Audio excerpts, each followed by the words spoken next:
Bag-o pa lang gani nabalik ang ilang mga classroom human gikuso-kuso ni Bagyong Yolanda ni atong miaging tuig, balik na usab ang mga estudyante sa Bugo Central School sa tents.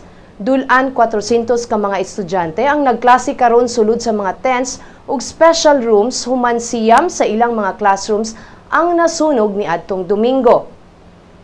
Ang public holiday kagahapon mihatag og higayon sa mga opisyales ug maestra sa eskwelahan sa pagpangita og alternatibong classrooms sa mga bata. Matud pa ni Bugo City Schools Division Superintendent Nympha Bungo nga ila usab gamiton nga social hall sa eskwelahan, ang Girl Scouts room ug Industrial Arts room isip temporaryong classroom sa mga apektadong estudyante. Walay gikatahong na angol sa sunog apan naugdaw gyud ang mga classrooms nga adunay estimated value nga 6.5 million pesos.